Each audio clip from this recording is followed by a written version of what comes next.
নতুন এই rail line করার পর থেকে এভাবেই বন্ধ করে দেওয়া হয়েছে ময়লা আবর্জনা ফেলে এই রাস্তাটি।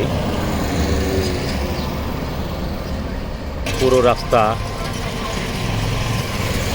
এক পাশ ময়লা আবর্জনা দিয়ে আটকে রাখা হয়েছে, যেন দেখার কেউ নেই। এখানে দখল নিয়েছে ট্রাক স্ট্যান্ড। রাস্তাটা অনেকটা দখলই হয়ে গেছে, ময়লা আবর্জনা এরপর ট্রাক দখল করছে। এটা তো সিটি কর্পোরেশনে যে রাস্তা কাজ ধরছে না, জি, এই কাজ আর এরা করে নাই। আচ্ছা। ওই বিটা আমরা খালি পায়ে দুই চারটা গাড়ি রাখছি। রাস্তার প্রত্যেক অংশই জোরে দখল নিয়েছে ট্রাক স্ট্যান্ড।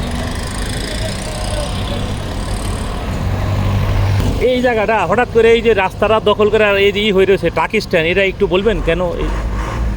আজকে দেখে তো না, কতদিন হবো? অনেকদিন যাবো। এই রাস্তাটা অর্ধেক করছে আর অর্ধেক করে নাই। মানে গেন্ডেরও আর কি কিছু রাস্তা করছে, কিছু রাস্তা করে না। আবার এখানে আর কি যেহেতু এটা তো আগেরই ছিল, জি। আর এটা আর কি কাটার পরে এই কাজটা আর কি করা হয়নি।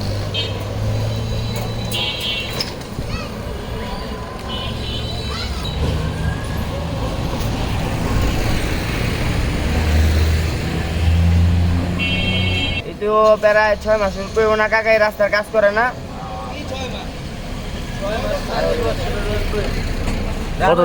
হ্যাঁ, পুরো দখল করে রাখছে। দেখেন এখানটা যে গাড়ি চলবে ওইরকম সিস্টেমই নেই। এটা একটা রোড আছে, ময়লা আবর্জনা হলে পুরো রোড বন্ধ করে রাখছে। এইরকম এই রোডটা কাম ধরার পরে অবহেলা করে সব ফেলাই দিচ্ছে। আর কোনো কাম কাজ কেউ ধরে না, কেউ করে না। একটু বৃষ্টি এলে ডিবা জায়গাটা। আর গেন্ডার স্টেশন অল টাইম পানি থাকে, এখনো পানি আছে। এই মানুষজন যাতে সমস্যা হয়, গাড়ি ঘোড়া কইরা উল্টায়, রিক্সা উল্টায় যায়, এটা অনেকদিন যাবত এভাবেই কইরা দিচ্ছে। যে রাস্তা ক্লিয়ার করছে কইরা যে এটা হালাই হয়ে গেছে গা, এটা করে না এটুক জায়গা। তাতে কতদিন হবে? এই প্রায় মাসের উপরে বেশি হইব, পানি আইলেই জমে যায়। রাস্তাটা ভাঙ্গা চলে একদম, গাড়ি ঘোড়া চলবা পারে না।